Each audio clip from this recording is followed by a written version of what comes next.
ಹೊರಗುತ್ತಿಗೆ ನೌಕರರು ಕಳೆದ ಜನವರಿ 20ರಿಂದ ಮಾರ್ಚ್ ಫೆಬ್ರವರಿ 20ರವರೆಗೆ ಒಂದು ಹೋರಾಟ ನಡೆದಿತ್ತು. ಈ ರಾಜ್ಯ ವ್ಯಾಪ್ತಿ ಹೋರಾಟ ನಡೆದಾಗ ಸರ್ಕಾರ ಕನಿಷ್ಠ ವೇತನ 25,714 ರೂಪಾಯಿ ಕೊಡ್ತೇನೆ ಅಂತೇಳಿ ಯಾರು ಮಾನ್ಯ ಮಂತ್ರಿಗಳಾದಂಥ ಸಚಿವ ಸಂತೋಷ್ ಲಾಡ್ ಅವರೇ ಒಪ್ಕೊಂಡಿದ್ರು. ಆದರೆ ಅದು ಒಪ್ಕೊಂಡಿದ್ರು ನಾವು ಜುಲೈ ಆಗಸ್ಟ್ ತಿಂಗಳಾಗ ಇವರಿಗೆ ಮಿನಿಮಮ್ ಎಷ್ಟು ಕೊಡ್ತೇವೆ ಅಂತ ಹೇಳಿದ್ರು. ಇಲ್ಲಿವರೆಗೂ ಅದು ಇಂಪ್ಲಿಮೆಂಟ್ ಮಾಡಿದ್ರು. ಅಲ್ಲದೆ ನಾವು ನಮ್ಮದು ಪ್ರಮುಖ ಬೇಡಿಕೆ ಮ್ಯಾನ್ ಪವರ್ ಏಜೆನ್ಸಿಗಳ ಹಾವಳಿ ತಪ್ಪಿಸಬೇಕು. ನಮ್ಮ ಏಜೆನ್ಸಿಗಳಿಂದ ನಮ್ಮ ನೌಕರರಿಗೆ ಸರಿಯಾಗಿ ವೇತನ PF ESI ಯಾವುದೂ ಬರ್ತಾಯಿಲ್ಲ. ಅದಕ್ಕಾಗಿ ಮ್ಯಾನ್ ಪವರ್ ಏಜೆನ್ಸಿ ರದ್ದು ಮಾಡಿ ಬೀದರ್ ಮಾದರಿಯಂತೆ ಕೋಆಪರೇಟಿವ್ ಸೊಸೈಟಿ ಮಾಡಿ ಸಹಕಾರ ಸಂಘದ ಮೂಲಕ ವೇತನ ಜಿಲ್ಲಾಧಿಕಾರಿಗಳ ಅಧ್ಯಕ್ಷತೆಯಲ್ಲಿ ವೇತನ ಪಾವತಿ ಮಾಡುವಂಥ ಒಂದು ಸಿಸ್ಟಮ್ ಇಡೀ ರಾಜ್ಯದ ಬೀದರ್ ಜಿಲ್ಲೆಯಲ್ಲಿ ಮಾತ್ರ ಇದೆ. ಅದೇ ಮಾದರಿ ಇಡೀ ರಾಜ್ಯದಲ್ಲಿ ಎಲ್ಲ ಜಿಲ್ಲೆಯಲ್ಲಿ ಮಾಡಬೇಕು. ಹೊರಗುತ್ತಿಗೆ ನೌಕರರಿಗೆ ಜಿಲ್ಲಾಧಿಕಾರಿಗಳ ಅಧ್ಯಕ್ಷತೆಯಲ್ಲಿ ವೇತನ ಪಾವತಿ ಮಾಡಬೇಕು ಸೊಸೈಟಿ ಮೂಲಕ ನಮ್ಮದು ಬೇಡಿಕೆ ಇತ್ತು. ಆ ಬೇಡಿಕೆನೂ ಕೂಡ ಸರ್ಕಾರ ಒಪ್ಕೊಂಡಿದೆ. ಸಚಿವ ಸಂತೋಷ್ ಲಾಡ್ ಅವರು ಎಲ್ಲ ಜಿಲ್ಲಾಧಿಕಾರಿಗಳಿಗೆ ಸೂಚನೆ ಕೊಟ್ಟಿದ್ದಾರೆ. ನಮ್ಮ ಜಿಲ್ಲಾಧಿಕಾರಿಗಳಿಗೂ ಕೂಡ ಕೊಟ್ಟಿದ್ದಾರೆ. ಇವ್ರನ್ನೂ ಕೂಡ ಇಲ್ಲಿ 27 ದಿನ ಹೋರಾಟ ನಡೆದಾಗ ಜಿಲ್ಲಾಧಿಕಾರಿಗಳು ನಿಮಗೆ ಒಂದು 2 ತಿಂಗಳ ಸೊಸೈಟಿ ಮಾಡ್ತೇವೆ ಅಂತ ಇಲ್ಲಿವರೆಗೆ 5 ತಿಂಗಳಾಯಿತು. ಮಾನ್ಯ ಜಿಲ್ಲಾಧಿಕಾರಿಗಳು ಏನೂ ಮಾಡಿಲ್ಲ. ಬೇರೆ ಬೇರೆ ಜಿಲ್ಲೆಯಲ್ಲಿ ಬಿಜಾಪುರ ಇರ್ಬೋದು, ಯಾದಗಿರಿ, ರಾಯಚೂರು ಎಲ್ಲ ಕಡೆಯೂ ಕೂಡ ಇವತ್ತಲ್ಲಿ ಸೊಸೈಟಿ ಪ್ರಕ್ರಿಯೆ ಪ್ರಾರಂಭ ಆಗಿದೆ.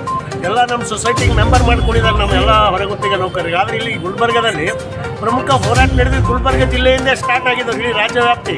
ಆದರೆ ಗುಲ್ಬರ್ಗದಲ್ಲೇ ಇನ್ನೂ ಸೊಸೈಟಿ ಪ್ರಾರಂಭದ ಪ್ರಕ್ರಿಯೆ ಮಾಡಿಲ್ಲ. ಬರೀ ಒಂದು ಸಭೆ ಮಾಡ್ಯಾರ, ಅಷ್ಟಕ್ಕೆ ಬಿಟ್ಟುಕೊಟ್ರೆ. ಅದಕ್ಕೆ ನಾವು ಜಿಲ್ಲಾಧಿಕಾರಿಗಳಿಗೆ ಹೇಳ್ತೇವೆ, ಮ್ಯಾನ್ ಪವರ್ ಏಜೆನ್ಸಿಯಿಂದ ಭಾಳಷ್ಟು ನಾವು ತತ್ತರಿಸಿ ಹೋಗಿವಿ ಹೊರಗುತ್ತಿಗೆ ನೌಕರರು. ಇವತ್ತು ಶಾರ್ಪ್ ಅಂತ ಮೈಸೂರಿನ ಏಜೆನ್ಸಿ ಜಿಲ್ಲಾಧಿಕಾರಿಗೂ ಗೊತ್ತಿದೆ.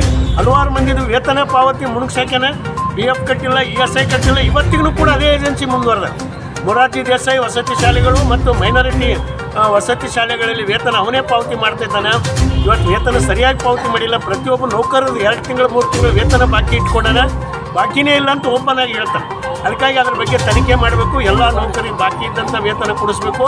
ಆದರೆ ನಮ್ಮ ಪ್ರಮುಖ ಬೇಡಿಕೆ ಇವತ್ತೇನು ಕನಿಷ್ಠ ವೇತನ ಒಪ್ಕೊಂಡು ಜಾರಿ ಮಾಡಿರಿ ಮತ್ತು ಬೀದರ್ ಮಾದರಿ ಪ್ರಾರಂಭ ಮಾಡಿರಿ ಅಂತೇಳಿ ಹೋರಾಟ ಮೂಲಕ ಒತ್ತಾಯ ಮಾಡ್ತಿದ್ದೆವು. ಈ ಮಾನ್ಯ ಜಿಲ್ಲಾಧಿಕಾರಿಗಳಿಗೆ ಮಾತುಕತೆ ಆಡಿ ಅದು ಆಗುವವರೆಗೂ ಕೂಡ ನಾವು ಇಲ್ಲಿಂದ ಎದ್ದು ಹೋಗೋದು. ಅವ್ರು ಒಪ್ಪಿಸ್ಕೋಬೇಕು.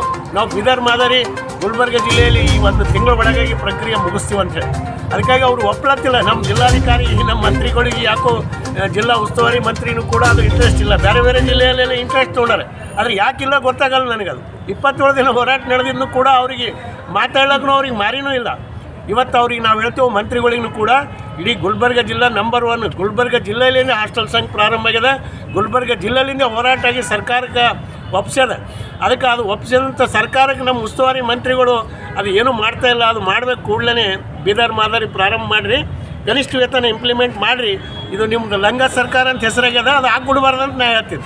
ಯಾಕಂದ್ರೆ ಇವತ್ತು 5 ತಿಂಗಳಾದ್ರೂ ಮಿನಿಮಮ್ ವೇಜ್ ಒಪ್ಕೊಂಡು ಇನ್ನೂ ಮಾಡಲ್ಲಂದ್ರೆ ಯಾರೋ ಅಬ್ಜೆಕ್ಷನ್ ಮಾಡ್ಯಾರಂತ. ಯಾರೋ ಫ್ಯಾಕ್ಟ್ರಿ ಮಾಲಕರಿಗೆ ಅಬ್ಜೆಕ್ಷನ್ ಮಾಡ್ಯಾರ. ನಮ್ಮ ಹಾಸ್ಟೆಲ್ಗೆ ಯಾರೂ ಅಬ್ಜೆಕ್ಷನ್ ಇಲ್ಲ. ಫ್ಯಾಕ್ಟ್ರಿಗಳು ಕಾರ್ಮಿಕರಿಗೆ ಕನಿಷ್ಠ ವೇತನ 25,000 ಆಗಲ್ಲ ಅಂತ ಯಾವನೊಬ್ಬ 4 ಕಾಂಟ್ರಾಕ್ಟರ್ ಗುತ್ತಿದ್ದಾರೆ. ಇವತ್ತು ಕೋರ್ಟಿಗೆ ಅಪೀಲ್ ಹೋಗ್ಯಾನ. ಅದಕ್ಕಾಗಿ ಇವತ್ತು ನಮ್ಮ ಹಾಸ್ಟೆಲ್ನು ತಡೆ ಹಿಡ್ದಾರೆ. ಅದಕ್ಕೆ ನಾವು ಹೇಳ್ತೇವೆ ನಮ್ಮದು ಹಾಸ್ಟೆಲ್ ನೋ ಅಬ್ಜೆಕ್ಷನ್ ಅದ. ಯಾರೂ ಅದಕ್ಕೆ ಅಬ್ಜೆಕ್ಷನ್ನು ಮಾಡಿಲ್ಲ. ಕೂಡಲೇ ಈ ಒಂದು ಮಿನಿಮಮ್ ಕನಿಷ್ಠ ವೇತನ 25,714 ರೂಪಾಯಿ ಕೂಡ ಪ್ರಾರಂಭ ಮಾಡಬೇಕು ಈ ತಿಂಗಳು ಹಿಡಿದ್ರೆ ಅಂತ ನಾವು ಸರ್ಕಾರಕ್ಕೆ ಒತ್ತಾಯ ಮಾಡ್ತೇವೆ.